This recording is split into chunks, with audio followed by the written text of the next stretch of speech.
They wrote me off, I ain't write them back. Nah. Follow me, but don't double tap. I ain't liking that. You subscribe, I monetize. Now who's striking that? Wanna see the contract? Who got the rights to that? This my story. I spent my whole life on life. Time's up. Shador Sanders with the rollie in the armor.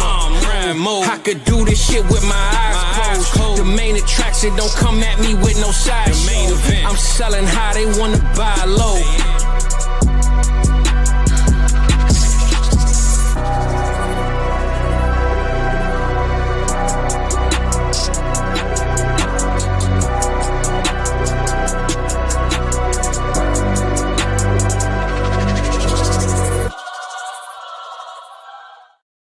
Yo, what up, man? You know your boy is in the building, baby. I ain't get to send out all my texts and my tweets this morning, so hey, you should already know by now. 10 a.m. Tuesday morning, that's when we tapped in, so you should be here already. You know what I'm saying? But before we get things kicked off, man, I just want to say my boy Cody, man, it's his birthday today, man. In case y'all didn't know, in case you didn't miss the shows for the last 2-3 weeks and I brought it up. But Tuesday morning, man, December 17th. How we feeling this morning, brother? Let's not bury the lead here. It's your birthday yesterday as well. Okay, all right, cool. So cool. Birthday week, we in the building. We talked about it. We preached about it. Mm-hmm. Monday, Tuesday. Just the show just happens to be on Tuesday. I thought about, hey, maybe we should do the show at like midnight. We should do show at like Monday at midnight. Meet me halfway, right? Yeah, maybe that might be a little bit, but yeah. You as well, brother. Nah, no doubt, man. What you end up doing, bro? I know. Well, today is the actual day, but do you celebrate beforehand or doing through the week, or you just like whatever happens, man? I'm the whole week, so okay. I think I told you this before, like just with just generally in winter with scheduling and stuff, like with Christmas, like I just try to, I don't hold it over the people in my life, like my wife, because she works all damn day. So what I do is I just like, you know what, if any opportunity comes, I'm like, hey, I'm gonna go stop at Starbucks. Birthday week, I'm fitting to go do this. So I went to Costco last night, got me a big old, I don't know what I got. What I get, eight ribeyes. So I'll be eating ribeye every night this week. I bought a couple of lobster tails, which I don't ever do. Oh yeah, you doing it big, bro. Lobster tails up. Went to the sauna this morning, hit the cold plunge up, got back home, made a little breakfast. Take a dog for a walk today, get a good workout in. It's a good day, man. It's going to be a good week. That's it, man. Hey, sound like a good week to me, bro. I don't know if I celebrated over the weekend per se, but I just chilled, man. This is the first year. I ain't gonna say I took a day off, but a year off. I just said, you know what, this year I celebrate me every day, you know what I'm saying? So me not doing it one day ain't that big of a deal. So I said, let me just relax, because I probably got more rest in the last 3 days than I have in 3 years. So I guess me charging my body up for the next one is cool. That one worked out for me. So thankfully we got some championship game playing going on. We got some fantasy league playoffs that I won. So that was a present as well. You know what I'm saying? There's always football close to our birthday that counts. Like, since we got late birthdays, it's like when football happens in late mid-December, this when it really counts. So to see these teams show up like they did over the weekend, man, we had a lot of blow-up games. That Lions and Buffalo was definitely a shootout game. If you bet the overs, you were paid. Dude, we talked about that. I know I talked about it on a bunch of shows, but I think we even prefaced it on Tuesday last week. Like, I think you said the total was 54.5, and I was like, like that thing needs to be like 60. Crazy. And it blew past that. Yeah. It's too easy to see that coming. And to make it even worse was somebody had to lose, because technically Detroit, even though they lost, hey, bro, they look like they could have beat another team if they had to. You know what I'm saying? If it wasn't the Bills, they could have beat anybody else that day. So, It was a long, rough. I ain't gonna say long, rough. It was a long, enjoyable weekend of football and just overall life in general, bro. So I see we got some people tapping in, man. Let's see what's up with the people, bro. Fantasy Condo, man. I like that name, man. I don't know if you got a whole condo just with fantasy posters or your trophies hanging up, bro. But if you do, man, that's fire. That's a fire idea right there, my boy. Guapaholics in the building. Man, I hate this profile pic, bro. You crazy, man. You say happy birthday to us, man. We appreciate you. Pops, man, you know I appreciate it, man, always, man. You say happy birthday to Cody. See what we got up in here. We got Rock. Rock in the building. How you feeling today, Rock, man? Jay Jack, man. Jay Jack in the building. Hey, look, if anybody don't know, Jay Jack is the reason why I made the first South Harmon intro song, man. He brought it up in the AMA. Asked me could I make one. I made one, and a year later we here, baby. So shout out Jay Jack, man, for the alley-oop. And I just had to slam dunk it, man, one time. Voorhees, happy birthday, man. You know, Cody, appreciate you, Playboy. And Flowosaurus in the building, man. So we appreciate all y'all being here, man, like always. And make sure you stay tuned with us, man. But man, overall, Cody, man, week 15. Week 15, a lot of scoring, a lot of shootouts. Fantasy scores out the roof. We seen Aaron Rodgers, Davonta Adams wake up out of nowhere. Mac Jones looked like he's a competent quarterback in this league. BTJ. I mean, the list goes on of splash plays, man. Out of I don't know how many playoff teams you had, but out of all your teams, all your scores, did you blow anybody out? You had some edge wins, or did you win any games? You know what I'm saying? You know what I had? I had this brutal one. I hate Yahoo. I don't ever do leagues on Yahoo. I haven't done leagues on Yahoo since I was like, middle school, high school. Okay. I got a league on Yahoo this year with Alex and a couple others from Orange Bloods. And I made the playoffs. I beat this guy last week. And me beating him gave me the 4th seed, him the 5 seed. If he would have beat me, he would have been the 4 seed. It doesn't matter. We knew we were going to play back-to-back weeks. I beat him last week.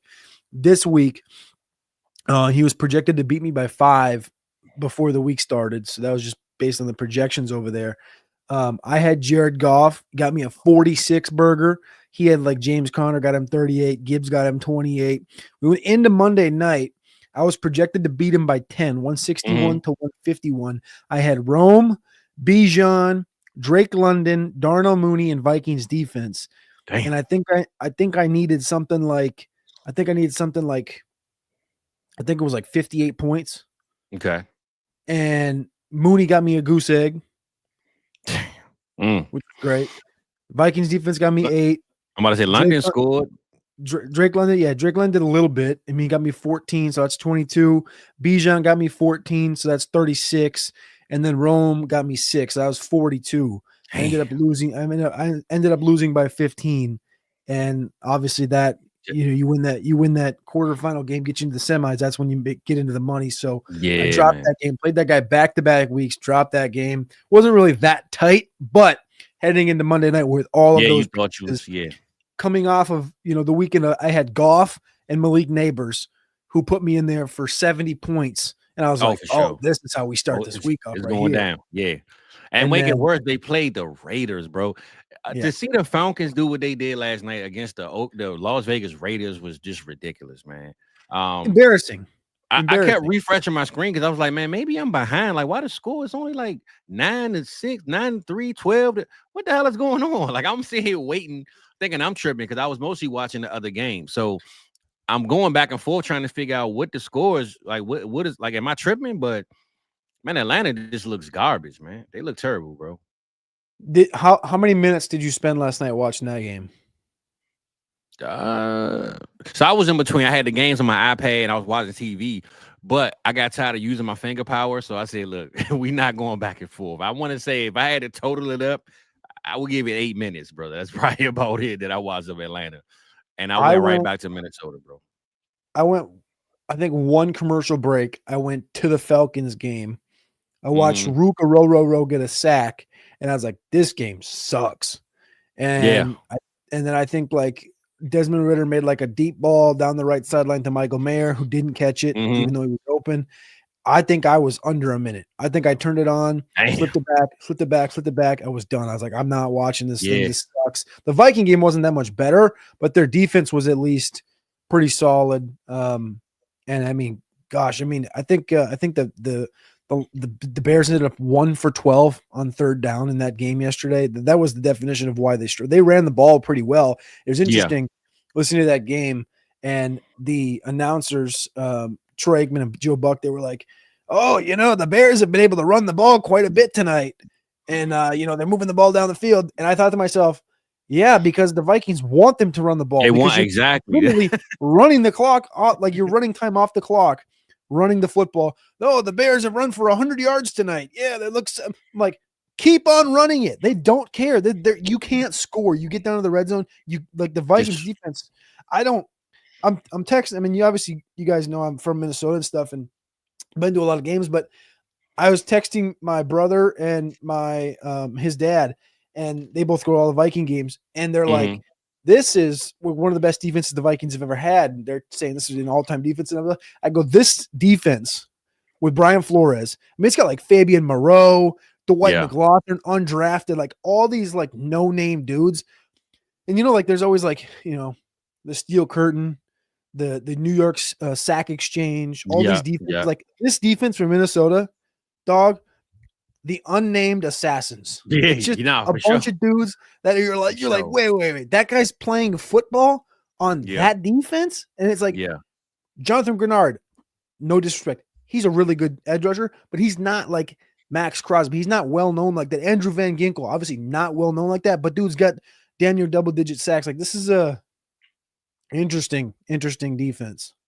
Yeah, and to be honest, if you win one of those leagues where you have defenses, I trust Minnesota defense this year. But when Flores leaves, they might get cut from my team. You know what I'm saying? Like, so the fact 100%. That you brought that up, I brought that up a couple of weeks ago where I said, bro, coming into next season, if I have a dynasty or a redraft with the Vikings, I don't want them next year. I'm just using them for the coaching staff that's, there currently. So you made a great point with, winning with less.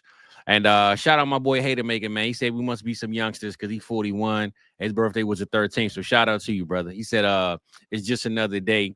And I always told my boy Cody, man, I tell everybody, man, it's never just another day when it's about you, hater. You know what I'm saying? I know you a hater and I get it, but hey, bro, you might only see one more of these. You know what I'm saying? You might see 42. You might not see 42. So when you get one, you live 41 of them, you got to make time up, bro. You got to enjoy every single one because it's the only day that you get to claim as yours. After that is everybody else's day. So go back and retract, man, and give yourself a celebration, my boy. Celebrate you because ain't nobody else gonna do it, man. So that's what I'm about right there, man. So shout out to the Hater Maker, man. Maybe he wasn't feeling because we was talking about the Raiders and how they look trash against the Falcons, but shout out to the Hater Maker, man.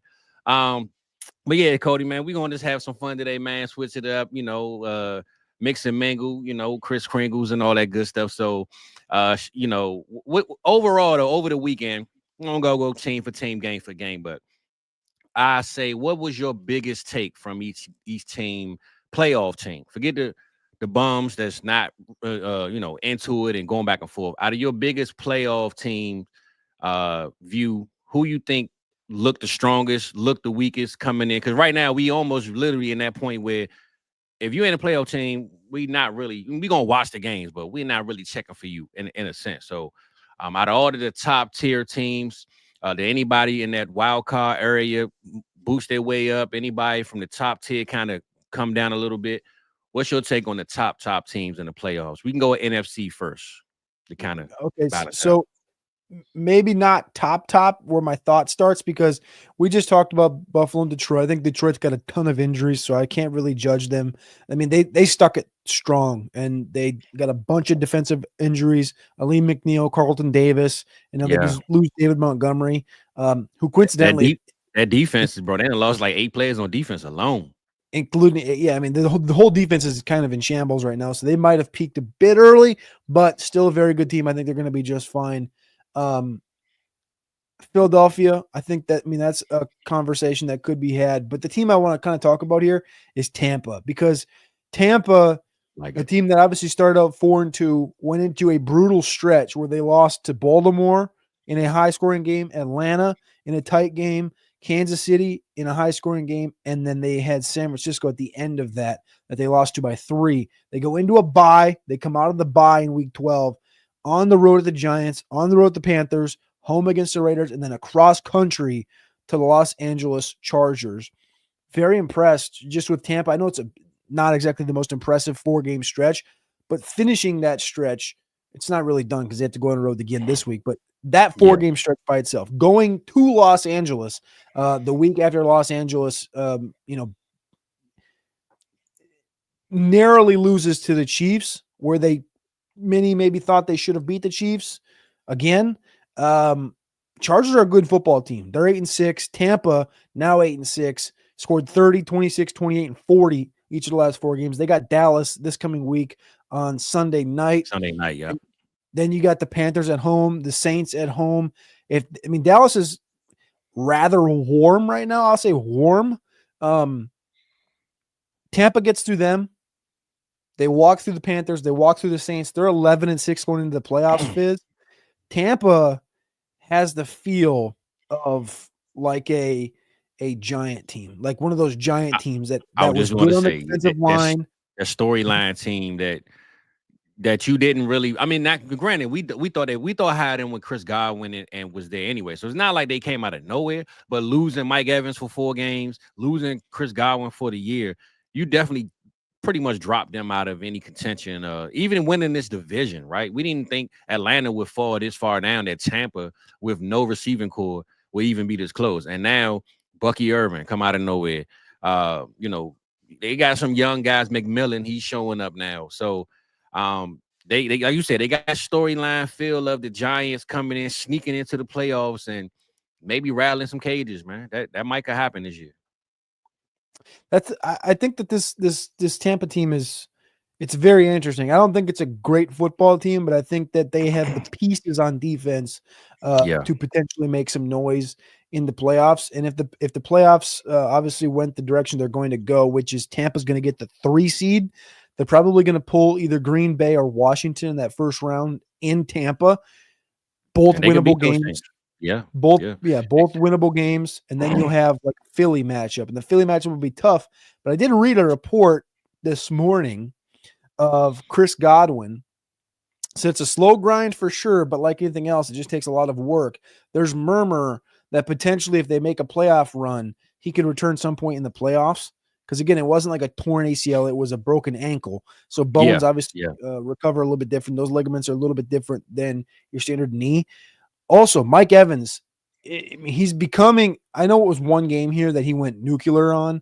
He had 11 targets, 9 for 159 and 2. He's only like 240 yards away from 1,000, which is a goal of his. Obviously, he's going to get that. Every year he's had it. 3 games left. I think he's going to hit it. This team's interesting because Bucky Irving proved to me, hey, I don't got to be 100% to rush for a hundo. Rachaad White looks great out of the backfield. Baker's been – 4 touchdowns – 5 incompletions yesterday, 1 pick. The ball hardly ever touched the ground. Jalen McMillan showing himself as a number 2 yesterday, 5 for 75 and a touchdown. It's a good football team. And I wouldn't really want to play them if you enter the playoffs here and they're on what would that become if they went out here? That would become a 7-game heater to close the season out of a bye. That's exactly where you want to be if you're Tampa.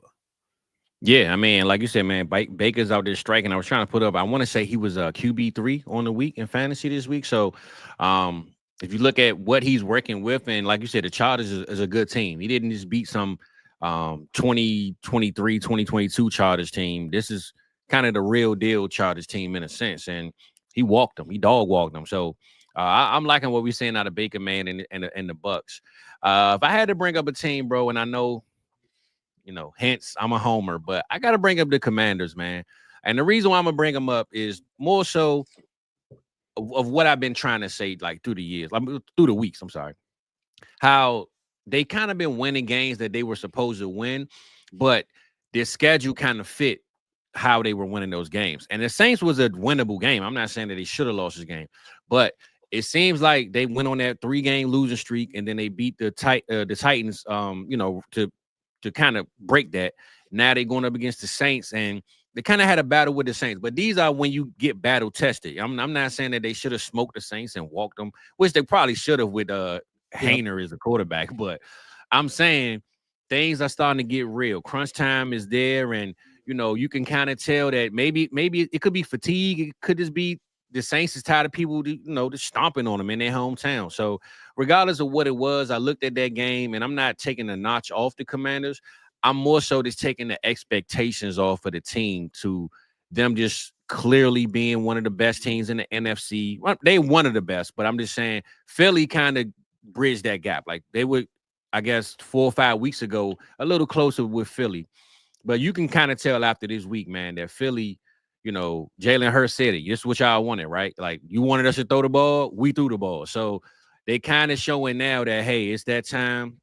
And I just want the Commanders and the fans and everybody that's rooting for them to kind of just lower expectations and kind of just say, hey, whatever happens, happens. But looking at them play against the Saints and over the last 5 weeks, you can kind of see that reality check sinking in. But I will say that Terry McLaurin is a dog, man. Terry McLaurin, he's always been a dog, and you can tell. But he was a frustrated dog, right? He was one of them ones he had to like break his own leash to get off the leash. Now they just unlocking it, and he just doing whatever he want to do. And that touchdown pass that he caught, man, when Jaden was scrambling and running around, he threw it to him. It looked like Jaden was just throwing the ball out to nowhere. I was like, bro, what kind of pass is that? And Terry just snagged it like, man, it's mine. You know what I'm saying? So I love the connection they have. I'm not sure what the future's going to hold with that receiving core. But, yeah, man, Terry is one of them ones, man. So I definitely want to highlight that. And I guess maybe me being a homer, being here is kind of helped it. But I definitely want to, like I said, man, I looked at that game and to see them battling and almost losing to the Saints was kind of crazy. I didn't like that play call at the end of the game, though, Cody. It was a garbage play call to Juwan Johnson to get that 2-point conversion. And I don't know if you saw the game, but the touchdown they scored before that was the same exact play, except it was to Foster Moreau. So they called the exact same play, but then threw it to Juwan Johnson. And if you looked at the play, the whole offense for the Saints scrolled to the right. If they were really, really thinking, they could have had the running back flank to the left. He would have been wide open because everybody ran to the right. So to have Ritter put in that situation, I said Ritter. Ritter put in that situation. Ritter put in that situation, man, and not have a play that you just had to like. I would have loved to seen that play go through, man, for the younger. But shout out my boy E, man. He sent some good old Cash App dollars, man, to come through. He said take a shot, and I ain't even get a chance to pull it up, man. But look, your boy got it, man. From last night, I gotta go ahead and take me a good old. I had me a black cup. I ain't drinking out no glass though, Cody. So we gotta drink out the bottle, man. That's how we do in the club. That's how we gonna do it on South Harmon Club, baby. So man, Friday I was all ready to have a sip, and you didn't have no sip, and now today you got a sip, and I ain't got. I know, bro. I know. That's because my brother went to sleep on me, man. So I had to go to the liquor store on my own because this fool went to sleep. That messed me up though, man. So, shout out to Trades and Fives, man. I said, oh, okay, Clay, you a Commanders fan? I thought you was a Ravens fan, man. Maybe I could have been wrong. I know you in Baltimore, so I could have been wrong, brother. But the DMV don't count Baltimore, bro. So I just want to remind you of that. All right, you're outsider, man, in the DMV area, man. But shout out to you though, Clay. Yeah, but like I said though, Cody, man, I feel like on the NFC side, the Commanders is who I'm rolling with on that one. I like your take on the Bucs because I think the Bucs coming into this playoff thing, and like you said, damn, I just realized, bro, when you said seed 3. I was thinking of a wild card because I just look at them as a lower tier team, but I forgot they win a division, they get the top seed. So damn, it didn't even hit me. Once you said, I was like, damn, you're right. But I kind of wish the playoffs weren't division based because we had those years where the Panthers went in with 7 games, and it's like, come on, bro, what is this garbage? You know what I'm saying? So, but I like the Bucs, and I want them to have home field because that might help them beat one of those lower tier teams. So I'm with you on that. It's just like the college football playoff, right? You should be able to get in with the divisional, winning your division, but you shouldn't be able to be the damn 3 seed. Like I think everybody would be in the same understanding that the Vikings and Packers deserve that 3 and 4 much more than the damn Tampa Bay Buccaneers and Rams for sure. At this point. For sure. So let's slide to the AFC, bro. Give me your take. Winners or losers of the week for our playoff teams, and just give me your best take on one of them guys, man. Well, I mean, Houston clinched. Houston I didn't think Houston looked that good, but Houston clinched. Miami doesn't look good. Houston's got a hell of a run here to finish this thing out. I think they were one of the teams that has 3 games in 10 days. They had the Dolphins on the 15th, Chiefs on the 21st, and then on Christmas they got Baltimore. So they got a tough stretch here. Finish out with Tennessee in the division. They may have a gift here with no Mahomes on the 21st for the Chiefs. We'll see what happens there. But the Texans, I mean, I'm interested to know your thoughts on the Texans because right now I'm very much I guess on the fence or very much just kind of floating. Like I think I like obviously the 3 teams ahead of them: Kansas City, Buffalo, Pittsburgh in a playoff Yeah. game head up. I like those 3 teams. Right now, at the playoffs ended today. Baltimore have to go to Houston. I like Baltimore. I like Denver. I think purely overall ahead of Houston, and I think the Chargers, Houston, I think is an interesting conversation. But I kind of think Houston's a little bit fraudulent here. And bro, I'll be honest. If you took the Buffalo, no, I won't say the Buffalo. The Bull, if you took that logo off of the Texans helmet, brother, and you put a Falcons logo on it, that's exactly who I think they are. The AFC Falcons, bro. I look at the talent on that side. You got Joe Mixon, you got Nico Collins, Tank Dell, you got C.J. Stroud, who we know can throw for 4,000 yards. And it's only been 1 year, but we know what we expected coming into this season. Yep. You look at the defense. You got one of the best defensive players that ever played, for their franchise. He's their head coach. He's calling up the plays. They got a solid defense. And then you go look at the Atlanta Falcons, where we got Drake London, Bijan Robinson, Donnell Mooney. I mean, you could put London and Nico right here. You could put Tank Dell and Mooney right there. Mixing it. I mean, when I look at both of these teams, bro, I would literally say the Texans are the AFC Atlanta Falcons. They're underwhelming. Mm-hmm. They're not giving us what we want and what we believe they can give us. And it's no reason why, right? Like, we look at these teams and we all coming into this season. Bijan was drafted super high. Drake London, some people had him in the round 2 of most drafts because they knew, like, Kirk is here. He's the JJ of his, team. Like, we had so many high expectations for Drake London. I don't know if I'm sure you do. I'm pretty sure when you look at your underdog bets, Drake London was going to late second, early third, like just like that. All summer it was Drake London, Drake London, Drake London. And when I look at Nico Collins not being mentioned as much and Nico taking off, the Texans are even better than the Falcons. So there's no reason they should even be close to being listed in my mind as what they are. So I see Jay Jackson. I didn't mention Pitts, man. We're going to get on the Pitts, man. That's my dog, man, but they ain't doing them right. So I ain't want to mention my boy, man. I'm going to send him some Magic City gift cards, man. We're going to send my boy to the club, man. But, yeah, long story short, though, bro, the Texans to me remind me of the AFC Atlanta Falcons.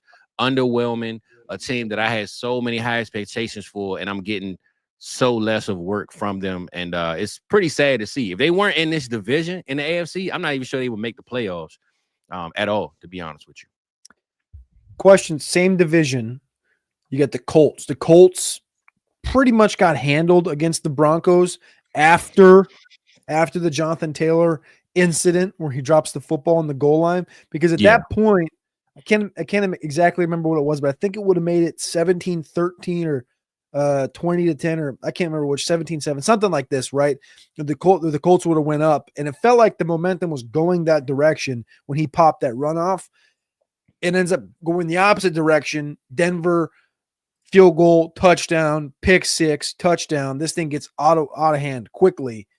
I don't think the Colts are complete dog water. I don't think they're good, but Fizz, they're 6-8. They're not eliminated from playoff contention right now. And the next 3 games for the Colts may be the easiest in all of the NFL right now. Home against Tennessee, at the Giants with maybe your plumber for their quarterback, and then they get Jacksonville at home. He said the plumber. Yeah, I ain't gonna lie, man. It might have a pizza guy out there. New York slices, man, everywhere, and with the Giants right now. I'm gonna say this, bro. Coming into the season, again, the Colts. We didn't look at the Colts as being this bad of a team. We saw them, not saying necessarily breaking out, but we saw Rich as maybe a top 8, top 9 quarterback minimum. Michael Pittman just got a deal. They just drafted AD. They got Josh Downs coming in the season healthy, which he got hurt, but looked better this year than he did last year. They even got Joe Flacco was the backup. So when Rich got benched, you just thought like Flacco going to start ripping it up.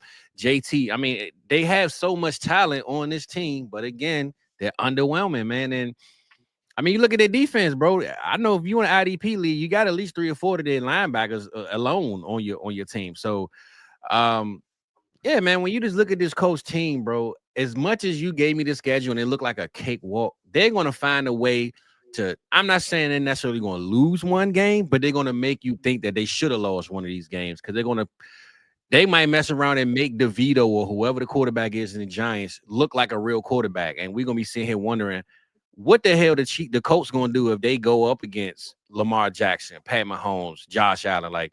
Even if they make the playoffs, bro, I don't trust the Colts to win one game in the playoffs. Like, I don't trust the Texans to win one game. Can we just void the AFC South out of the playoffs? Because I don't see none of these teams win the playoff game anyway. So I don't know. I ain't feeling it. If you got this is a hypothetical, this is a dumbass question. If you could get rid of the AFC South and add one other team, you would probably get Miami or Cincinnati. Who are you taking? I don't trust Miami right now, and I just told you that it's Friday. I'm gonna say you. So I'm gonna say Cincinnati, and it's only because they got that storyline Super Bowl run. So maybe them playing the Chiefs. You know how they always somehow, some way beat the Chiefs in the regular season. I wouldn't mind seeing them sneak their way in the playoffs if I had to pick a team. So it would have been Miami 8 weeks ago, but now I'm just over them, man. I just want them to just swim away, man, and find somewhere else to play. So yeah, man. I don't know the AFC South though, bro. We gotta delete that. Scramble it up, man. Just send somebody else down there, man. Matter of fact, send the Cowboys there. We can win this division, man. Send us down there, man. We in the South, you know what I'm saying? Swap us with the Texans, bro. Yeah, man. If I had to pick my AFC team, though, bro, oh man, I don't want to always pick teams that I always talk about, bro. I want to talk about the Ravens, man, but trying to relax on the Ravens, and I would say. You know what? I'm gonna say the Broncos, bro. I'm gonna bring up the Broncos. And when I look at the Broncos, right, and what they did this weekend, it was a close game early. I watched the game, and like you said, we just brought the Colts, and I thought, okay, maybe A-Rich is gonna be a tough task, but early in the game, it wasn't. Let me see, I got it right here. I'm looking at the score. Yeah, first. The Colts are actually up going into halftime, 13-7. So it was a close game overall. And I thought, damn, okay, maybe the Colts got his number because I know Bo threw like 3 interceptions. He didn't look rattled in a sense, but he just more so didn't look comfortable during the game like he usually does. So I thought maybe the Colts sneak this win out, kind of elevate themselves in the AFC South.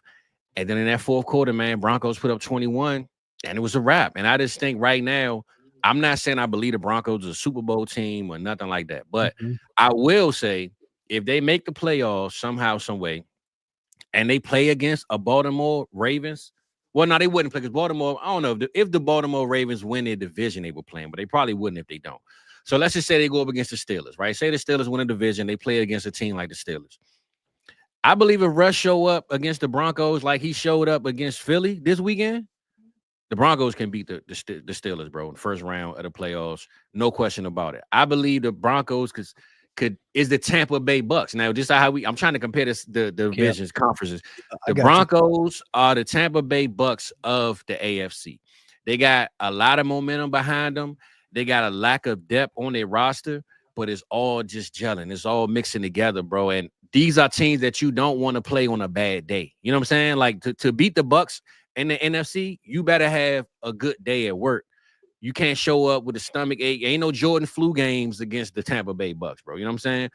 If you go up against the Denver Broncos team and Bo Nix is out there, Colin Sutton, and all these guys are striking, they on point like they have been the last couple of weeks, you better come ate your breakfast that morning, or you slept good. Like, you know what I'm saying? Like, you better be ready to and prepared to play a team that don't have nothing to lose. Because coming into the season, they ain't had nothing to lose. So to see them at 9-5 and going up against a playoff team, I'm a fear for that playoff team, bro, if they not coming in there prepared, man. So me personally, I'm watching the attire. I'm watching everybody walk through that tunnel. If you come in there with some booty shorts on, just like Debo Samuels, brother, it's going down, man. You know what I'm saying, Cody? If you come up in there, man, with your purse on your back and your clown nose on, man, Bo Nix is throwing big cans all at your face, bro. That's all I'm just letting you know, bro. So, me personally, if I had to pick an AFC team, though, bro, I'm going to Denver Broncos as the sleeper to smack somebody's helmet off and make them really regret playing Bo Nix, man. How you feeling about that, Cody? This man said if you come in here with some booty cheeks, Bo Nix can throw some cans at you. I'm just saying, man, we see it too much in these tunnels, man. These tunnels are getting outrageous, man. They're getting What do you think outrageous. the next 3 weeks? They got at Chargers, at Bengals, and then they got the Chiefs to close it out at home. Well, see that They gotta last come game. correct. That last game is sneaky, man. Because if the Chiefs win this week, just say they don't have Pat. They win this week and they win the following week. They might not need that last game. They got the tiebreaker against the Bills, so they might not even really play as hard against the Broncos. So I think if the Broncos, it might be a game where if the Broncos haven't clinched it by then, it might be a game that carries weight to kick Denver out. yeah. But do you think the Chiefs will risk playing Mahomes if he's not 100% to kind of kick the Broncos out though? I don't think it's a Mahomes thing. I think it would be more of a rest of roster thing. Like, yeah, true. Kelsey, maybe some defenders, Chris Jones, things like that. I mean, I'm Mahomes, with you. I just completely probably not going to play. I mean, to be 100 with you, bro, the Broncos should have beat them when they played them the last time. They just had that field goal debacle. You know what I'm saying? So I don't think that the Chiefs we could just cement that the Chiefs are going to beat them, weeks 18 of the season. So I don't know, man. Look at how they don't won the last couple of games, bro. I got the Broncos closing out, man. I got them winning out. I'm gonna stamp them as winning out because they're gonna want that week 18 game more than the Chiefs. Regardless if the Chiefs want to lollygag and play around or just keep them out, I think the Broncos are gonna want it more than what the Chiefs want it. And they're gonna win that game, man. So I'm taking the Broncos to win out, bro. That's big. That's Yeah. big. I think I plugged them in here. I think that means they're 11-6. I think if they win out, right? I got this right? Am I wrong? No, to be 12 wait. Who'd I have them losing to? I got the playoff machine plugged in over here on ESPN. So if they went 12-5, It'd be 12-5. Yeah. They'd be the 5 seed and they'd probably get Houston. And they can beat Houston. I would bet everything I got that they're gonna beat Houston that game, man. And then they would go to Buffalo, according to my projections. I would love that game. That'd be a fun game. I got Buffalo winning, but just imagine it being snowing in Buffalo and in the Broncos. I mean, you can't write a better script than seeing a game like that, bro. I would love to see that, man. That's real playoff football right there. That's what I would love to see, man. So yeah, man, AFC underdogs for sure, bro. We counted them out coming into the season. So Jimbo, we not having it, man. We're not having the dad shorts coming through the tunnel, man. It's just not going down, brother. So yeah, Cody, man, we gonna highlight some of these fantasy players, man, because this week, bro, we had Davonta Adams go off. We had St.Brown go off, where St.Brown coming into the season, he was like receiver maybe 5 or 6 in Dynasty for most people, and he kind of took a seat back. I don't know if it's because Jahmyr Gibbs has been playing a lot better, or Jameson Williams has been, doing better. Laporta took a seat back early, but in the game where they needed him, St.Brown had almost 200 yards receiving. Jahmyr Gibbs, did what he had to do. Dave Montgomery getting hurt for the season, which I know, man. I know Monty is sick, bro. I know he is sick to his stomach seeing that this team has the chance to win a Super Bowl, and now he won't be able to, unfortunately, play. But yeah, man, let's highlight some of these guys, man. We got some long in the tooth guys, and we got some youth going on, man. So without further ado, man, let him cook. Let's cook, baby. Let him cook now. Let him cook. We got Cody. Let him cook. We going Lamar, baby. Give us the spiel. Give us the deals on Lamar, Playboy. Boy, they done slept on Lamar for so long, Fizz. This is super ill train. That now that he's turning the tide, he lost a few games. Baltimore lost a few games. They're slipping. They lost to the Browns. They're slipping. That's what they said. They're slipping. They lost to the Eagles. They're slipping. I'll tell you who's not slipping, man. That's Lamar Jackson, the quarterback. LJ8, the baby. Passing aficionado, Lamar Jackson. 5 touchdowns, Lamar Jackson. Top of the league, Lamar Jackson. Not only rushing, but also passing. He leading fantasy points, bro. 580-yard Lamar Jackson. How many passing touchdowns, Fizz? 34? How many picks? 3? Talk to him, 34 and 3? No, that's my dog. Some Aaron Rodgers type shit right now is Lamar Jackson. There's nobody else in the NFL that is quite throwing the football like Lamar Jackson. Think about that one. Take a half step back and think about what I just told you. Justin Herbert's got 16 touchdowns and 2 picks. Lamar Jackson has 34 touchdowns and 3 picks. This is on some MVP level play. I understand Josh Allen is carrying the Buffalo Bills right now. Yeah. To Yeah. heights. But Lamar Jackson, this is prime Lamar Jackson at the peak Here we of his go. power. And he don't even need to run the football on a weekly basis because they got the big dog. I can't even tell you, man. 5 touchdowns yesterday. Yeah. If you go, A 16.5 point spread. Massive. One of the biggest spreads that you'll ever see. The biggest spread against the Giants in the Meadowlands since Yes, sir. 1966. damn, you pull that one out, Cody. Hey, but if you're gonna beat the Giants, bro, that's how you beat the Giants. It shouldn't be no back and forth, no up and downs. If you're gonna beat the Giants, I think Lamar is undefeated against the whole NFC, except for when he lost a couple of weeks ago. I forgot who he lost to, but that was his first loss against the NFC his whole entire career. Philly. When Lamar Jackson shows up in the NFC, brother, you just bet on Lamar Jackson, man. Simple and plain. That's how we get down, baby. We're gonna go to one of your guys, man. Actually, no, it's the guy that spoke on, man. Let's give the coolest guy in Detroit right now. My boy, white boy Rick, aka Jared Goff, man. Jared Goff in the building, Cody. Let us know how we feeling about Jared Goff and that big performance on Sunday. If not for Dan Campbell, and I love Motor City Dan Campbell, if not for Dan Campbell kicking that onside with 12 minutes left in the game, which I don't think was a horrible idea, but it definitely wasn't a good idea. With 3 timeouts in the pocket, down 2 scores, you got to kick that football off, and you got to trust your defense that, yes, had given up 45 points to that point. Mm-hmm. But you cannot not take that football out of Jared Goff's hands. You got to give him as many opportunities as possible. And kicking that football deep would have given him more opportunities. 59 pass attempts here, 494, the third biggest game of the year behind that Kirk Cousins Thursday nighter and that Jameis Winston nuke fest. 5 touchdown passes for Jared Goff. Single-handedly, this is how you put your name into the MVP conversation. You go head-to-head with the Money in the Bank MVP favorite. You lose weaponry, you lose defense, and you keep on fighting. And that's what Detroit did this game at home. I understand it's a letdown. The Lions fans are probably sad. Somebody came into your backyard, ate your cornbread, and peed on your front rug. But I tell you what, you got a boy right here. You got a dude right here in Jared Goff.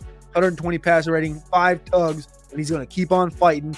They got actually not a terrible stretch here before they close the season out against the Vikings at home for that conference champion or for the divisional championship and a chance at the number 1 seed. Detroit's going to be just fine. They're going to get that bye week, hopefully get a little bit more healthy. Jared Goff, who would have thunk it, man? Who would have thunk it? Imagine where he came from. Imagine where he came from, Cody, right? Imagine when they got rid of him in LA, he went to the Detroit. All we thought was, he going to dunk down, throw some check-offs, blah. It's going to be a mediocre, boring offense, right? Man, I don't know if it's the play calling. I don't know if it's just the players, but one thing for sure, 2 things for certain, we're going to let Jared Goff cook, baby.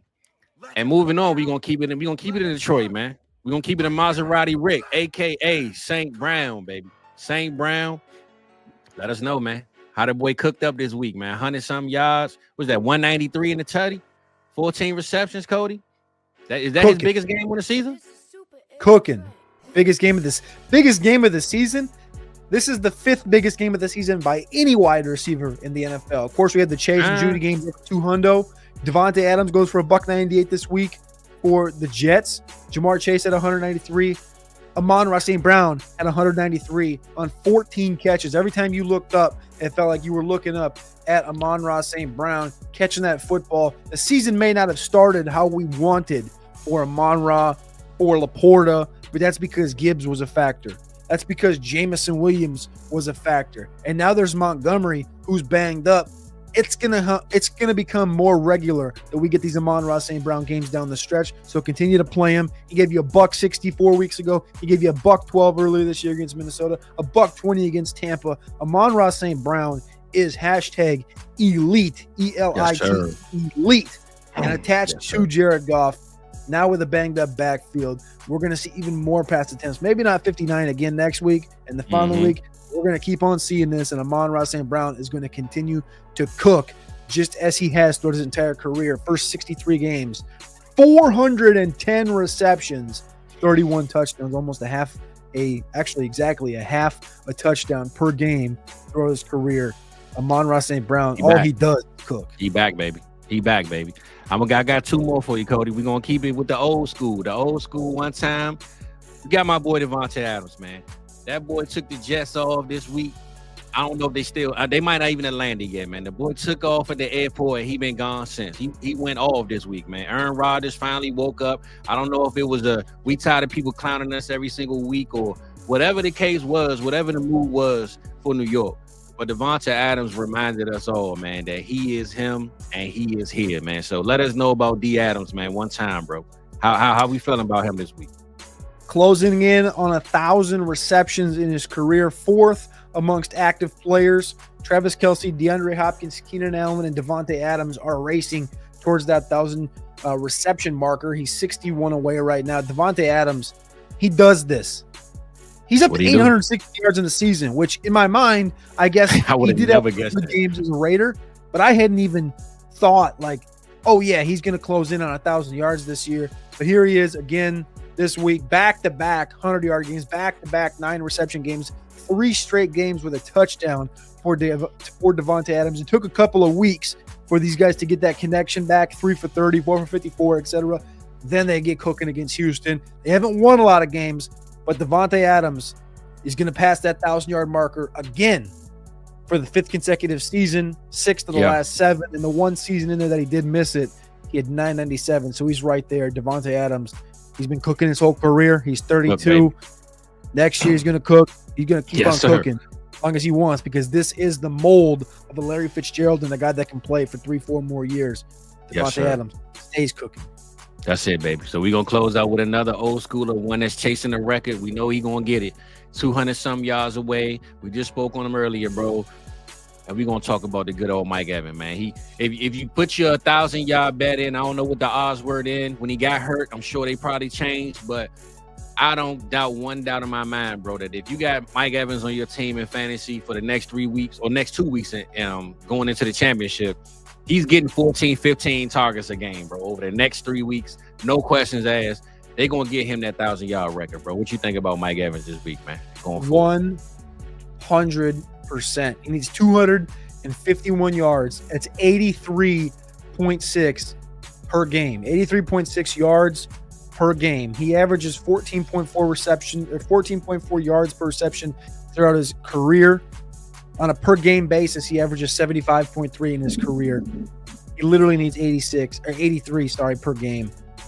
Baker Mayfield's going to pepper him with targets. And look at this. He's still 21 targets away from 100. He's cranked past 100 every single season of his career. The lowest targets he's had on a season is 109 back in 2020. He had 1,006 yards. I think it's going to be something similar to that, where he's going to just narrowly get past there. But not only is he going to pass 1,000 yards again, man, he's going to have double-digit touchdowns. He needs one more to get to double digits for the 6th time in 11 seasons. Mike Evans, Hall of Famer. People are going to say, I saw this come up, this Hall of Fame thing, right? I saw this Hall of Fame thing come up, and they go, Mike Evans is not a Hall of Famer. And side by side with Larry Fitzgerald's resume and Marvin Harrison's resume. And it's not about the total. Listen to this. This is important. It's not about the total output, Fizz, sometimes for the Hall of Fame. And I know the Hall of Fame is a little bit saturated, but you cannot tell the story. And this is how I define Hall of Fame worthy. You cannot tell the story of the NFL without the story of Mike Evans from Galveston, Texas. 1,000 yards back to back at Texas A&M. Play with Johnny Manziel. 1,000 yards. 10 consecutive and counting, potentially 11 consecutive seasons in the NFL. So 13 consecutive years through injury, tribulation, through quarterbacks. It's Magic, Gabbert, Brady, Mayfield, etc. And he continues to. That is how you define Hall of Fame worthy. So miss me with the fucking yards, miss me with the receptions. This man is the definition Hall of Fame worthy, Hall of Fame career, long lasting, getting you, Pro Bowl. It doesn't matter. Okay, he's got 5. He doesn't need 10 Pro Bowls. Not everybody needs to run as pure as Aaron Donald, where he's 10 for 10. Not everybody needs to run as pure as Jerry Rice, where he plays for 67 years and he just gets plumbers for DBs to play against. It's not Deion Sanders and plumbers. Like, not everybody gets that. That's right. That's not how this is made. Mike Evans may play for 3-4 years. He may crank out 16,000 yards and finish third, fourth, fifth all time. Mike Evans don't need to. Mike Evans could retire tomorrow and be a first ballot NFL Hall of Fame. Cook, baby. Hey, look. But this is my biggest thing when it comes to guys like Mike Evans, right? And I'm glad you brought all that up because you kind of tied into what I always say. A lot of these Pro Bowls and all that stuff was a popularity contest, man. Who was watching the Tampa Bay Bucks when Jameis Winston was there and all the? I mean, until Tom got there, you wasn't really celebrating the Tampa Bay Buccaneers on any level. I mean, us as real fans were, but the average fan who just casually watched games, they couldn't give you 3 players on these rosters over the last 9 years. So to see him still do what he's doing and not really get the flowers he deserved, I'm glad you just gave him to him, man. I'm gonna have to tag my boy and send this in the DM, man, so he can know my boy Cody cooked up for Mike Evans, man, because Evans deserves his flowers though, bro. So we cooked up on that one, man. I had to let you talk, man. I stopped the music, but it kept going, bro, because you was cooking on Mike Evans, man. So shout out to you, man. I found it with that one. I just found another gear with that one. That's it. I appreciate it, man. That was fire right there. So yeah, man, we let them boys cook, and they cooked themselves, man, over the weekend, and definitely got us through some games. I'm not sure if you had any or anybody in the chat had any of these players, but I'm going up against them this week. There's a guy in my league that had Adams and Evans, bro. So hopefully they don't do the same thing next week because he was on a bye. Matter of fact, last week when I told you, but I missed that bye because of a 0.8 or something like that. That's who he had. So we'll see next week when I play him this week, man. So we're gonna tap into that, but. Man, I see we ain't have no real submissions, man. I went and checked. I ain't checked recently, but anybody want to show us their scores, though, Cody? I don't know if, people just weren't into it or they were still nervous. Maybe they don't want to brag on their wins because they, the next round coming up, though, man. So I snuck my little one in here, and we're going to just get it cracking, Cody. So I got my one, and the main reason why I posted this because it's my brother, and I just wanted to show him that I kicked his ass, man, okay? He really thought he had a chance, and he really didn't. So shout out to my bro. Young Dolph ain't feeling this one, man. Get Big Flip out of here, bro. All right, my man. That was the only one I had for this week, man. So shout out to everybody in the Patreon. Next week, get your scores in, man, because I ain't see none. I said, damn, okay, they don't want to jinx their game, man. So I did want to bring up though, Cody. We got the Heisman situation just happened. Before we get into the whole Heisman thing, man, what's your take on, since we are media guys? What's your take on this Travis Hunter and his girlfriend, fiance, and the not standing up and, people saying that she mad at him every 5 minutes? What's your take on this? What we got going on here, man? Here's a 2-part answer to this. Okay. One, I did see that, but I also saw his response to it and saying that y'all don't understand, et cetera, et cetera. Then I think the best response to all of this was Michael Irvin. Was that this morning? Michael Irvin this morning quote tweeted the nightcap, which is Shannon Sharp and Ocho. And Shannon Sharp had advice for Travis Hunter and his fiance. And Michael Irvin just said, code violation. You ain't I love you to life, but stop. You ain't got to say too much, Cody. I literally screenshotted it this morning. I said, man, this dude, my man Mike ain't having it, man. Even though he didn't spell violation right, but, we ain't going to knock that on him, man. I figured maybe his son, Tut Tarantino, maybe had his account. I don't know, but I did see the tweet. Is this not Is this not perfect, though? It's just Mike wasn't feeling it. Don't speak on it. Yeah. That's what it is. Yeah. It's don't speak on it. Like, that's his, not to get all off of football and stuff, but this is don't speak on don't speak on your boy's situation. Don't speak on another person's relationship. Like, this is just, it's life. It is what it is. Whether she is the greatest fiance of all time or whether she is the worst fiance of all time, that's not up to us to figure out. That's up to Travis to figure out. Whether she milks him for every dollar he's got, or whether she makes the bread and she somehow makes more money than him. It don't matter. It ain't up to us. It's up to them. And if he likes her and he's fitting to marry her, I think that obviously he's either, one, he's blind, or two, we don't know. Hey, Cody, we've all seen grown men, and maybe we done been through in life where we've been blinded in bad situations, not even just relationships, but it could have been outside, work relationship, whatever the case. We've wanted something so bad, and no matter what it really gave us back, we still wanted to be there. You know what I'm saying? So at the end of the day, he's still probably 19 years old, 20 years old. He's a youngin', man. So let him do his thing. But I'm with you though. I'm with Michael Irvin. Like, you just violation, you out of code, but I get it. Shannon is a part of the media, so I guess he had to speak on it. But I will say, man, Mike been hanging with Mason Cameron. When I saw that tweet this morning, I said, hold up, man. My boy 88 going off, man. He ain't feeling it. So I just wanted to bring that up, man, because I knew that was a hot topic, man. So I think it's fair, though. I think it's a fair topic, of course, but it's also one of those things that's like, I think you probably, obviously everybody knows this, but like when you're in something, you're blind. Facts. Right? You're blind to flaws in the situation. I think everybody understands that. And maybe he got his flaws. Telling somebody that they're blind to a flaw is also like trying to beat a dead horse. Like, it just doesn't work. So it's no use in anybody having an opinion on it, because nobody really knows what behind closed doors looks like. So to me, it is what it is. It's a storyline, because it was interesting that she said that. She's like, what am I going to do? Just sit here all day? Like, we hear that and it's like, wow, that you can run to conclusions with that. But that's literally, we heard 6 words from this chick ever. Cody, my thing is, we got too much time on our hands. Why are we making her famous? Why are we making her famous? Travis Hunter he's the prize. He's the winner. He's the one the conversation is. Why are we talking about her? If she walked past me today, I wouldn't know who she is. Exactly. I mean, it's just like the Gia Duddy thing with Will Levis. It's just like CeeDee Lamb's girlfriend at the draft with the phone thing. I mean, that was wild. I ain't gonna lie. That was a good move though. You know, hey, give me my phone. What you doing with that, girl?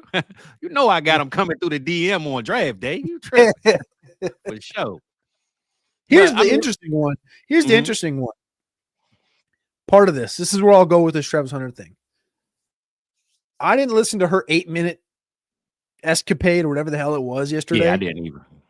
But I turned it on and listened for a minute. Okay.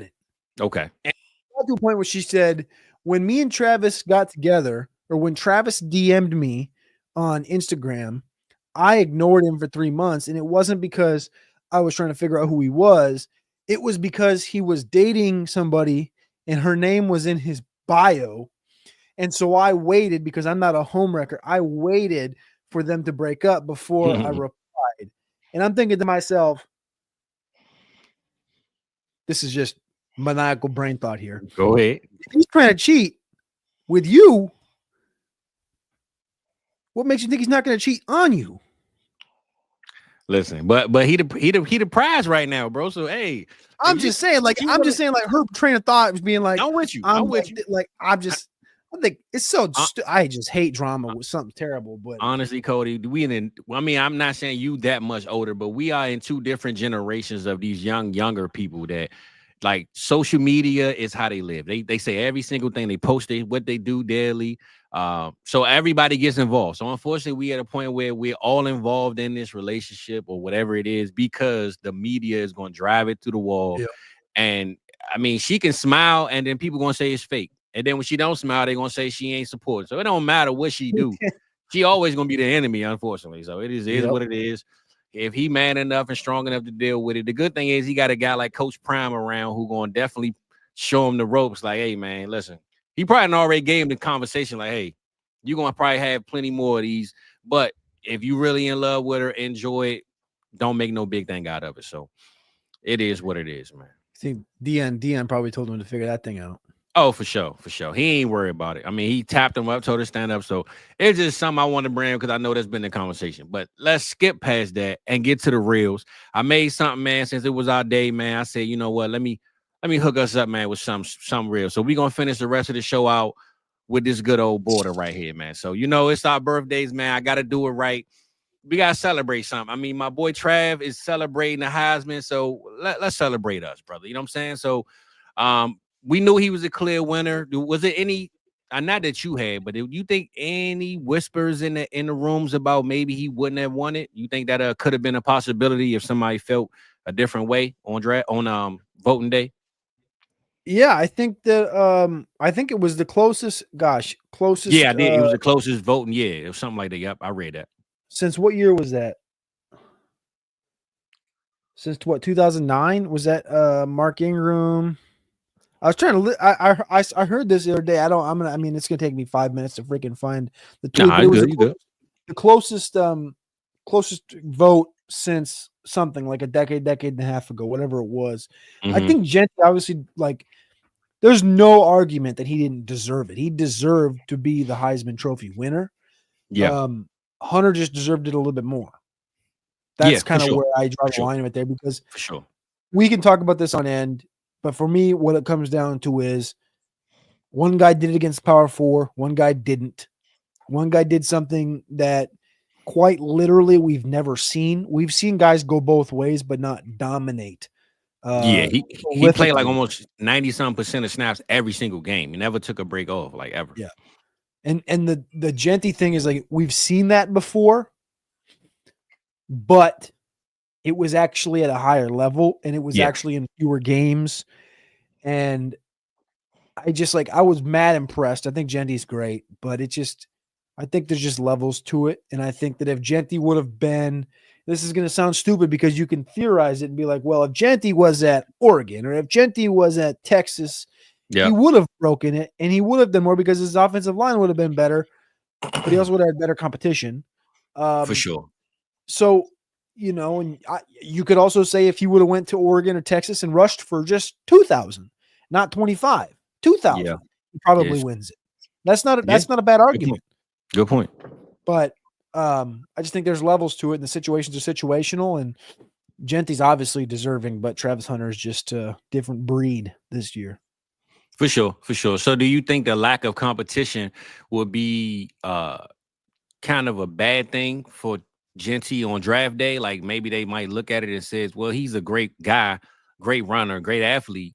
But on draft day, looking at the competition that he played and the conference he was in, well, how much you think that'll factor into, him and his stock per se? Because we look at him as dynasty, like draft pick 1, draft pick 2, especially in this quarterback class. So, yeah, what you think about Genty, man, playing in that less conference, less division, skill level of schools? As far as his draft capital goes, Yeah, like today, like if he was I mean, I know a lot of mock drafts still kind of have him in the first round in a sense, but I'm just saying, when you kind of peel back the layers and you look at, like you just said, he would have won that Heisman if he was in Alabama or Oregon or one of these schools. So for him to not play against those type of teams regularly, what you think about his draft stock as a whole? Or would they just say, you know what, we're not tripping off that. We know the player and what he can bring. So he had a good game against Oregon earlier this year. I will say he'll have another opportunity here in a couple of weeks when they get their opponent after this cockamamie bye. But I will say, as far as draft capital goes, like he's a first round pick. He's going to go in the first round unless he runs like some 4.7 or something, which he's not going to do. Rashad Penny was a first round pick out of San Diego State. He had 2,000 yards that season. We've seen guys from App State go in the third round. Darrington Evans, who he's a much better back than Darrington Evans is. He went in the third round. I think we saw, who was it? 2 years ago from I guess Kendre. I guess technically Kendre was at a power 4. Tyjae Spears in the third round. We've seen guys get drafted that didn't play at high end schools that were second round, third round, maybe not first all the time, like that, like the San Diego State thing. Maybe the Rashad Penny thing, maybe the best example to use here. But they're going to find you. The talent will push through. I'm looking back. I look at this one in 2014. I know this is a decade ago. Terrence West went to Towson. Jerick McKinnon went to Georgia Southern. Dre Archer went to Kent State. They were each third-round picks at the running back position. So it again, everybody knows it's all about talent. Like they're going to scout the talent and stuff. But I think he does, especially this year, have at least a game against Oregon, the model of consistency throughout the entire season, the expectation entering the season after, 13 or 1,400 yard season last year. I'm not really worried about the draft capital as much per se. I think it's conversations. Yeah. I mean, I'm not necessarily worried about it either. I was just wondering because I looked at, like I said, the other guys coming into the draft, and I'm looking at the Heisman, and I think, like you said, playing in that conference kind of dropped his Heisman chances. But we all knew he had to break like world records to get this, like especially going up against what Travis had. But he's still a great running back. I mean, no knock from him. It's just I want to see him playing this playoff. Like I would. That's the first thing I want to see. Like his playoff game is probably the most exciting one for me to watch in this first round, because I want to see what he's going to do against his competition. Not that he didn't play any during the regular season, but I want to see him on the big stage with all the lights are on. It ain't no other games on. We're going to watch him, see him do his thing. So I'm looking forward to that. But on the Travis note, man, I've been reading and hearing about him more so being looked at as a cornerback through, I guess, GM's eyes than a receiver.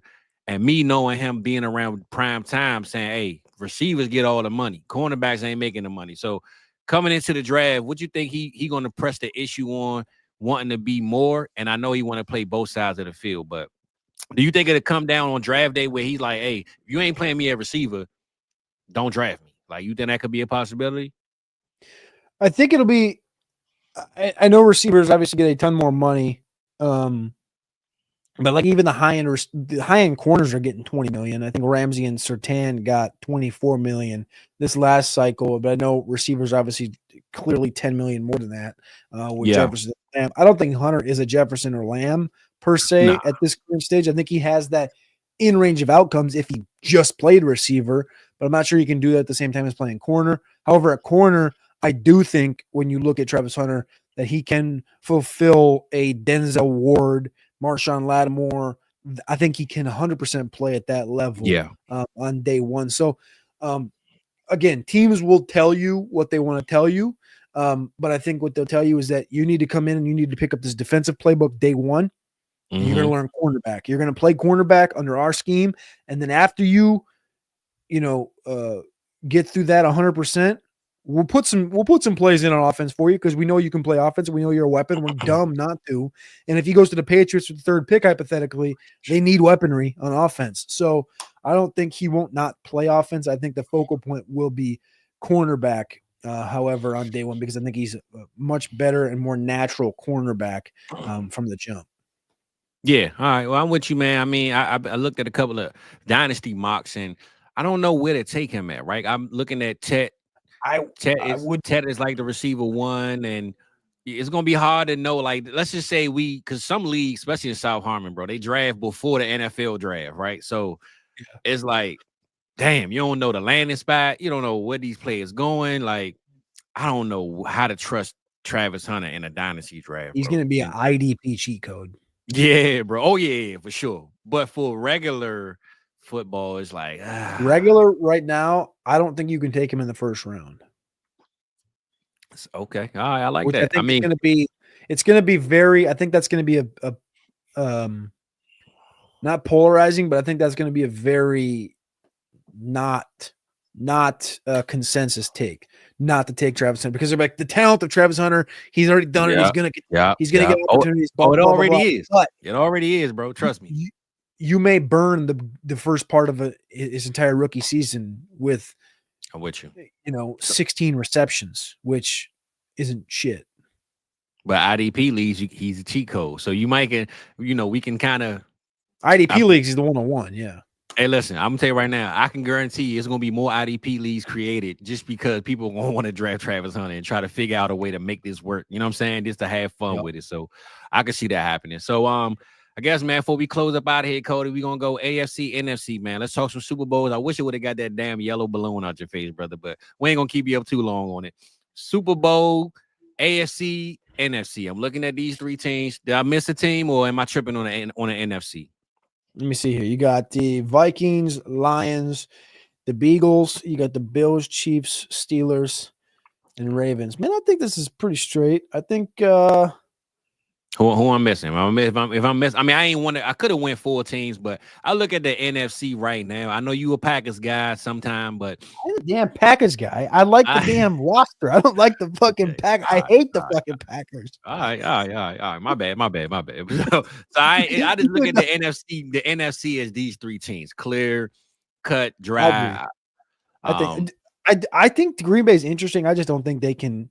I don't think they can get there in the end. I think Tampa's also interesting, but I think making it all the way through a push without Godwin, don't think they can do it. So I think you're looking at the 3 teams right here. And to be honest with you, if the Lions are they're a little shaky right now.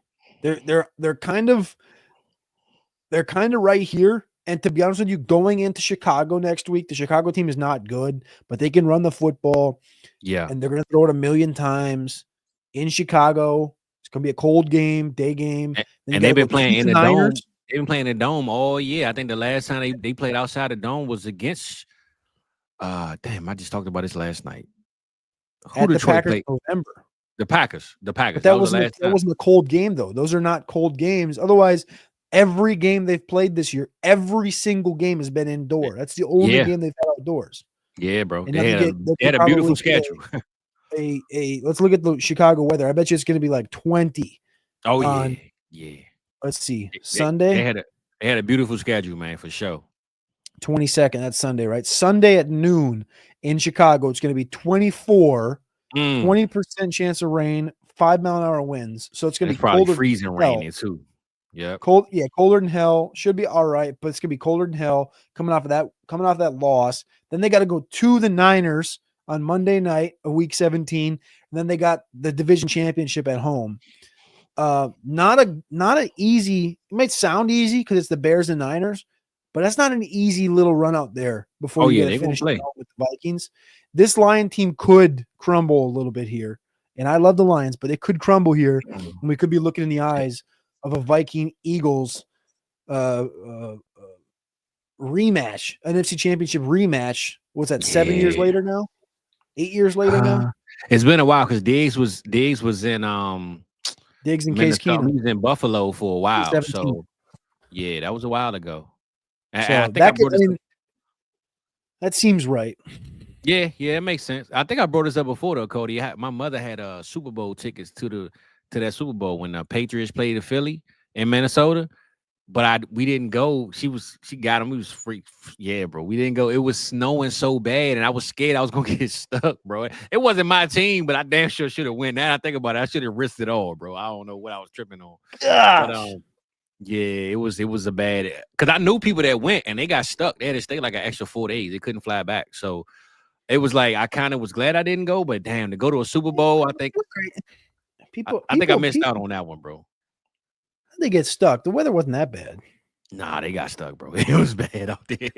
But I ain't gonna lie, it was like, damn, to go to a Super Bowl, that might have never happened again. So I kind of messed that one up, bro. But that was a potential once in a lifetime thing. Yeah, I was tripping, man. I was tripping. I done lost a lot of things in life, and that was one of them. So, but I would have been sick to see Philly win that on this stupid that what's that play? The Philly play. I would have been sick to my stomach watching them. Yeah, hell no. I'm glad I didn't get to see that garbage. But AFC, bro. So let's break down the teams, bro. Let's think NFC, AFC championship, and then let's go Super Bowl. What was you about to say before I cut you off? I think I'm gonna stick with the Eagle Viking NFC championship again. I think that's where I'm gonna be for that side. Who you got in NFC as I think through the AFC?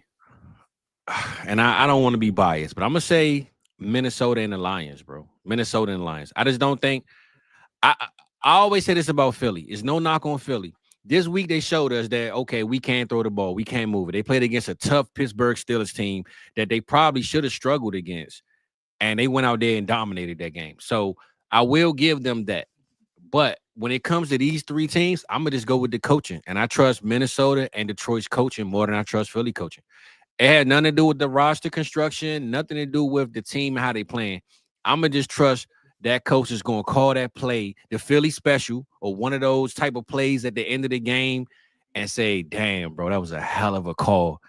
And I just trust Ben Johnson and Kevin O'Connell more than I trust Kellen Moore. So I'm going Minnesota, Detroit, bro. All right. I like that. I'll go AFC. Mm-hmm. Part of me wants to give the Chiefs 2 L's to finish this thing out, but I just can't. I don't think I can. I'm gonna say Chiefs get the home field advantage. The Chiefs get to the AFC Championship, and the team they're playing is going to be between the 2 and 3 seed. And if Baltimore can't get to that 3 seed, I think Baltimore doesn't make it. I think Baltimore loses out again. I think it's going to be Buffalo, Kansas City in Kansas City. I think it's going to be Philly, Minnesota in Minnesota. And then I think it's going to be Buffalo. Buffalo finally slays the dragon, and they go to the Super Bowl. Okay. I mean, they've been picking the Eagles, Minnesota side. They've been pushing the envelope, bro. Buffalo has literally been like Stephon Diggs, that infamous picture of him standing there with his hands on his hip watching. That's been like a rewinding tape for him for like 3 years. So it's been tough for Buffalo. I'm gonna go back to what I said about the NFC. The only thing it's going to be kind of hard for me with the NFC is that Philly is going to win their division, of course. If the Lions or the Vikings win, they might end up playing each other before the NFC game. So I don't know if what I said is going to be able to work out, but just for sakes of me wanting to see them play and believing they're the best 2 teams, I'm going to still say them. But it could be a chance where one of these teams don't get to see each other because of how their seeding goes or whatever. So I'm going to still stick with Minnesota and Detroit, though. And in the AFC, like I always say, man, if Baltimore play how they play against New York and they played against all those other teams when they was on their high streak, nobody can beat them. They beat themselves every single time. And they always beat themselves by not playing up to their potential. So nobody's going to have a cheat code to stop Lamar. Nobody's going to have a cheat code to stop Derrick Henry. And I just think, man, this year, especially now, if they didn't play against the Giants like they played yesterday, I might not have said this, Cody, but watching them play yesterday, they look like they ready off the bye week to say, we rested, we got our mind right. Because remember, they just coming off a bye week. So this might have just been a rejuvenation that they needed to kind of just, rest themselves, slow down. I see they dismissed Deontay Johnson from activities. And I'm going to say this, Cody. I don't mean to pick on Deontay, but I said this before. Bryce Young and the Carolina Panthers have looked well beyond better since Deontay left that team. Since Deontay went to the Ravens, they were scrambling, looked kind of out of place all over the place. He's not necessarily with the team in a sense. They kind of giving them a pass, a step away, or whatever they got going on. Now it look like they back on track. I'm not sure what Deontay got going on. Pittsburgh always find them receivers, man, that kind of rattle up locker rooms. But either it's Juju taking TikToks or it's Deontay tripping. I don't know what they got going on, but I don't mean to pick on Deontay, but I do believe watching them play yesterday and knowing that they said Deontay is excused from practices this week and team activities, he might have been the piece that kind of changed the image and broke up the locker room. I'm not in the locker room. I don't know for sure. But long story short, me knowing that he's away from the team activities currently gives me an extra boost for this team. And I'm going to say the Ravens for sure is still my Super Bowl team, but I'm going to give them the AFC team. I'm going to go with the Chiefs, man. I can't go up against the Chiefs, man. I know the Chiefs beat Baltimore week 1, but I think Baltimore beat themselves week 1. They didn't run Derrick Henry at all. I think the whole second half he ran like 3 times. I'm going to go Baltimore finally cracking it, man, because I think especially if Lamar Jackson isn't favored for the MVP, Josh Allen look like he's the favorite, right? I think Lamar like, I got them 2 out the way, baby. I need the Super Bowl MVP. And if he go up against a Pat Mahomes, Cody, listen, man, I know I'm all over the place, but I really want to bring this up. Think about how enjoyable the AFC is right now with Lamar, Pat, and Josh Allen. They might be going up against each other for the next 5-7 years, bro, and we all just enjoying it, right? Sometimes I think we forget to enjoy the moment. When Drew Brees was going up against when Peyton Manning was going up against Brady and all that, I don't think we enjoyed it like we should have, because now they gone. We like, damn, bro, it don't feel the same. You know what I'm saying?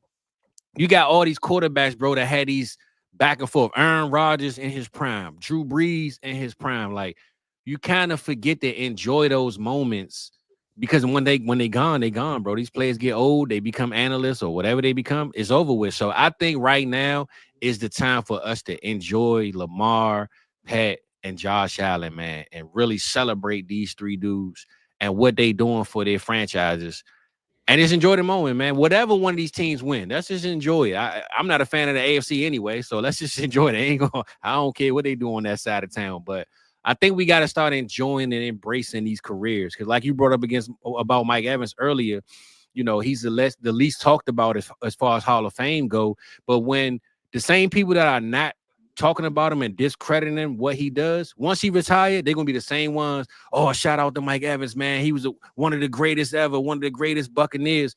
But when he played, you didn't do that. You didn't celebrate him, you know. So I'm a one that's gonna say Kobe Bryant, rest in peace. I was a Kobe hater, and more so because I was an Allen Iverson fan, but I was a Kobe hater, and it was what it was. Then once he passed, I said, damn, bro, I spent all my years hating on Kobe. I should have just celebrated him. So I know I'm going all over the place, but I just wanted to give a little celebration to these guys, man, that we got to enjoy the moment because we ain't got that much time to enjoy it. So Lamar, Pat, and Josh, we going to enjoy their moment, man. That being said, Lamar for the Super Bowl, let's get it, baby. You know what I'm saying? So I'm going Chiefs and the Ravens on the AFC, Minnesota and Detroit on the NFC. But I got Lamar and the Ravens going to the Super Bowl. Against who? I'm gonna give it to your Minnesota Vikings, bro. I'm gonna see if moms can give me some more tickets, man. I'm pivoting. You Boy. sold me. You sold me on the Ravens over the Bills. Okay. Ravens get back. I'm over sharing a tear, man. I'm celebrating so much, man. I got a damn tear that dropped out my eye. Damn. Well, you said a lot there, but I will say one yeah. you kind of left off Russell Wilson, and I kind of feel bad for Russ. He kind of left. Well, that's because he ain't. The four-way, but you're talking about elite quarterbacks in the AFC. You're talking about Lamar, Josh. That's because they got a story. They got a history together. You know what I'm saying? Russ you just leave poor Russ out in the cold, man. Well, Russ just got there in Pittsburgh. You know what I'm saying? That's all it is. Russ just got there, man. You know what I'm saying? That's all it is. That's all it is. What you mean? He been in the AFC. He been over in Denver hanging out. Yeah, but he been in. High. But he was in jumping Jackson playing and shit. We celebrated him in the NFC more than the AFC. You know what I'm saying? So I'm just saying I'm just saying Lamar, Pat, and Josh got about 5 more years of just greatness that we gotta embrace them moments. That's it. 100%. You sold me though on the Ravens. I'm gonna go Ravens over the Bills. So Ravens get Kansas City in the AFC Championship. Last year was 17-10 in Baltimore, the first AFC Championship not in Kansas City in like 5 years. Also, the second ever AFC Championship in Baltimore. The first one was the first ever AFC Championship back in like 70 or 71. I think it was 1970, when the Baltimore Colts beat the Raiders. So they're 1-1 in AFC Championships at home. This one will be in Arrowhead. Baltimore gets the win, dethrones the Chiefs. They slay the dragon. Screw the Bills. They're not slaying no dragons. The only dragon they're going to slay is Santa when he comes up there and gets stuck in the snow. We'll go Ravens, and then I'm going to go Eagles over the Vikings. So we're going to go Ravens, Eagles in New Orleans. There we go. So I'm gonna say this, Cody. Have you ever been to a Super Bowl or in the city or the area? Or yeah, I went to Phoenix. I didn't go to the game, but I did everything but go to the game. So I did all the media stuff. I got to do all the food tasting, drink tasting. Man, I went up there. When you go as media, they got media parties and stuff. Oh, you was like a part of the media. Oh, okay, I thought I was going as I went as a visitor, but okay, you was a big dog out here. Okay. I got to do the media stuff, and it was like you got to drive down around to all the hotels and go through all the security stuff and go in and talk to the players and stuff. And then I got to go to the stadium, try all the food that was up in the suites and stuff, like all the special burgers and special steak sandwiches and vodka. Smirnoff was like the sponsor, or whatever. And then they had the night before, or 2 nights before, they had the media party. That may be top 10 in my life, 28 years, top 10 most food I've ever eaten was at that media party a couple nights before the Super Bowl, where it was like you just walk around, man. Was it good though? Food. Oh, dude. Oh, because the way they do it is it felt like it was like a 20-acre, 30-acre plot, and it was just food stand, but they're all custom, NFL approved, right? And it's like cultural food. So the culture you're in is obviously over there in Arizona. It's like kind of like a Tex-Mex, Mexican food type of situation. So everything you can think of, everything. And then, they had cigars and the whole 9 yards. It was pretty sick, but that's the only one I've ever been to, though. I didn't in Minnesota when I was living in Minnesota when the one in Minnesota happened, but I didn't go up because it was cold as balls that week. Yeah. I told you, bro. My people got snowed out that I knew I was there, but Yeah, man, that's what's up, man. Hey, man, I might gotta put you, man, get a luggage that's like 6'1", you know what I'm saying? Carry me around, brother, and get me up in there, man. Hook your boy up, man. I'm trying to come kick it with you one time in the media. You know how we gonna get down, man. I see, we got terminal sarcasm. I'm guessing this is his first time checking us out. He said, he didn't know if we have a regular schedule or if we collaborated throughout the week. So, and he said by schedule, he mean, once a week or daily. So this is me and Cody show every Tuesday morning, 10 a.m. Eastern. We don't have much during the week together. I mean, as a whole, South Harmon, we got different shows, but the actual cook-up show with me and Cody is only today, Tuesday mornings, 10 a.m. The off season, we'll figure out what we're gonna do with that. But right now, y'all got us, throughout the regular season and playoffs and all that good stuff. So pretty much our schedule right now with me and Cody on the cook up, brother, is Tuesday morning, 10 a.m. Eastern. So I look forward to seeing you. I see you got your dog. Is that your dog or not? I see you got a dog as your profile, bro. So shout out to you for checking us out, man. We're glad you found us. And yeah, Cody. So give me your Super Bowl winner, man, before we close up out of here. And let's go Super Bowl winner, MVP. And let's do a score, man. I'm gonna write this stuff down. Give me a Super Bowl winner, MVP, and a score, kind of like a tiebreaker. 26-19. Okay.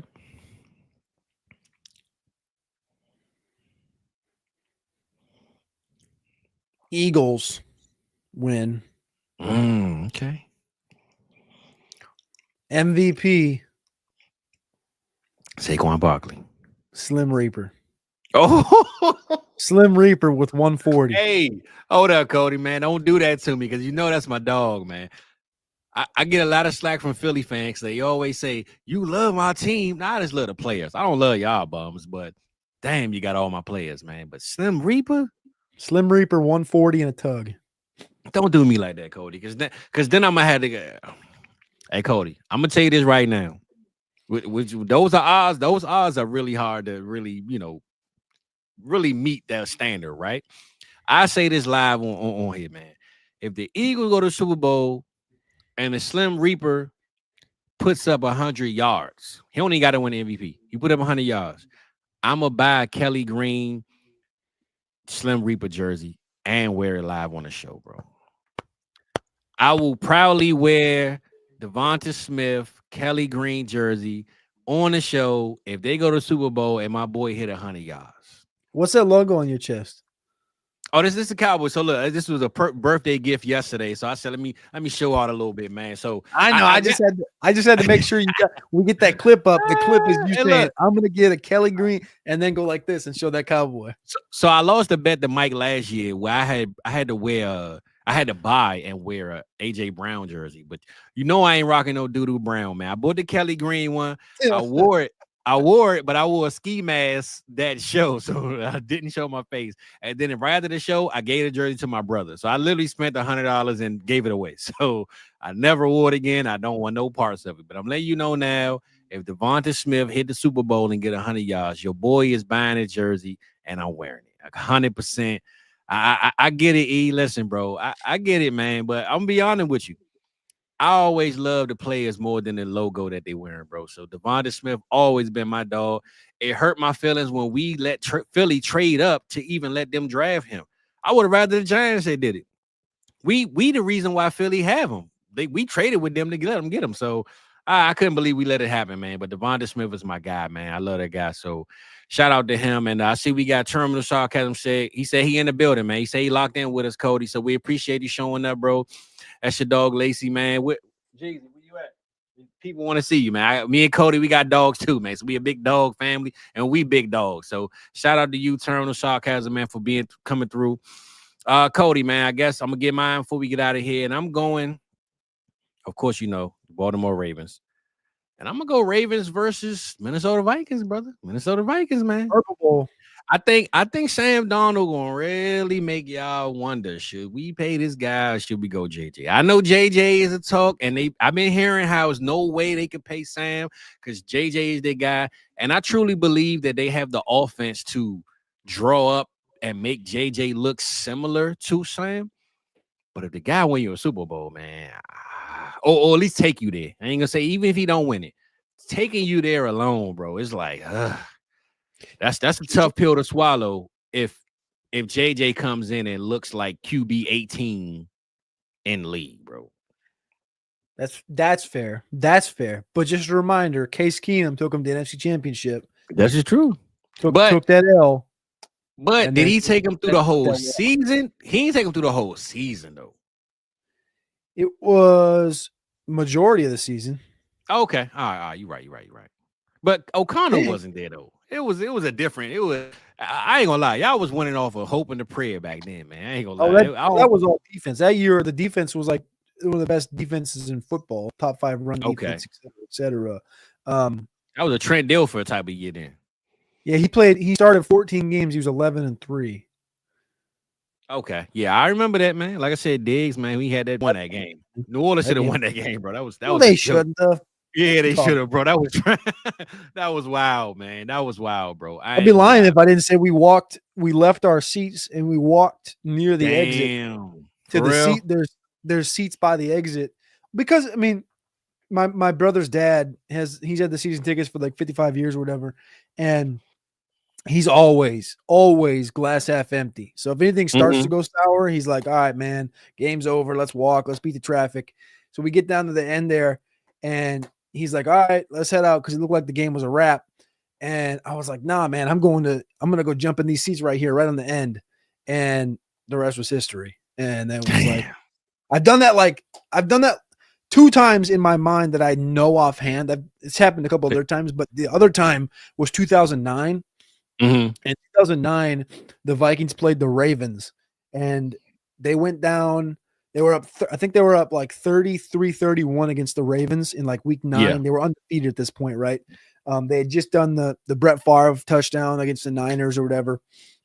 It was like 9-0. Ravens went down with Joe Flacco, and they go to kick a 33-yard field goal to win the game, 34-33 in Minnesota. Clock expires. Steven Hauschka. And he lines up on the far. We're in the corner end zone. He's on the far side. And he's like, let's go. Let's head out. He's going to make it. This game's over. We're done. Blah, blah, blah. Even though, again, the team's 9-0 at this point. We walk up to the top, and I'm like, we're fucking waiting. Hauschka kicks this field goal, and everyone just goes nuts. He misses it wide left. Vikings win. Beat the Ravens. But it's no worse feeling than going back, especially now because we got social media, going back in your timeline and seeing like, damn, bro, I left that game. Like, cause I saw. Remember, I don't know how much of an NBA fan you are, but remember when Ray Allen hit that 3 in Miami against the Spurs? Miami? Yep. I seen endless videos of fans walking the stadium, leaving out, trying to get to their seat, and when Ray Allen hit that 3 in that corner and took it to overtime, everybody tried to run back in. Oh no, hold on, and they won't let you re-enter. I don't know if they let him in or not, but it was still like, wow, that you left. No re-enter because they can't scan. After like the 3rd quarter, they put the scanners away. You can't re-enter. So they missed a whole overtime. That's tough. Yeah. So, and I saw also being here, I seen a lot of people that I knew was that a Commanders versus Bears game, and they walked out thinking the game was over, and Jaden Daniels threw a Hail Mary and won the game. So they outside cheering and screaming, nah, you missed it, man. You can't celebrate it if you stayed the whole game and missed the biggest play of the game. Bingo. So, shout out to them, man. And I see we got some Twitch action in here, man. So, you know what I'm saying? Hey, man, listen, bro. We appreciate you, man. It's my boy's birthday today. My birthday was yesterday, so I'm kind of expired, man. But I'm still here, you know what I'm saying? I got a little bit of stars on me, brother. You know what I'm saying? I'm just trying to keep it cool, man. But we appreciate you tapping in no matter what site you on. Cody, man, look, before we get out of here, brother, it's your birthday. What you got planned for the night, or you just gonna let it flow, you know? We're gonna get this work in today. Probably take this little dog for a walk. It's supposed to be 70 degrees down here in Charleston. I don't know what about you. Yeah, it's 70, like 61. It's like 61 here. 61 here, so it ain't bad. I'll take it. Get a little workout in, fire up the Weber, see what's going, make a little lobster tail, a little steak. I don't know. Maybe see something's on TV. I doubt it. It's Tuesday. I don't watch much TV, but just relax, man. Not going to do too much. Not going to go out and spend a billy at some restaurant. Yeah. Yeah. Nah, that ain't my thing, bro. So what's your like favorite birthday dinner? If you had to get one dinner, your last one, what you getting? Easy, man. That's what I do. I mean, this is my favorite meal. Is everybody ribeye? Ribeye is my shit. Period. There So we go. ribeye, mashed potatoes, classic, easy, There we hard go. to mess it up. I love me a good ribeye, and then like I got the lobster tail. I said I don't ever make lobster tail. I never do it. I love it, but shit ain't cheap, man. So Yeah, that's yeah, my I'm answer with to you. Chris. Ribeye, I'm with mashed potatoes, and you know what? I'm gonna spoil myself with a little lobster tail with some butter. We good. We good then. There we go. Well, I asked my lady, I want some lasagna. I don't eat lasagna throughout the whole year, but Really? that's my go-to, bro. That if I had to have like my dying wish meal, it gotta be some banger lasagna, brother. So Damn. she hooked me up. I got it good yesterday. I'm still eating it because you know that lasagna, bro. The whole pat is like this damn long. So I'm Good for still the eating. week. That's it. So we gonna eat that today. We gonna keep it going, man. But before we get out of here, any words for the peoples, brother, or how we rocking? That's all I got. That's it. Hey, me and my boy out of here, man. Happy birthday to my guy. Happy birthday to me. Happy birthday to the world, man. We appreciate y'all tapping in, and see y'all next week, baby. The Cook Up.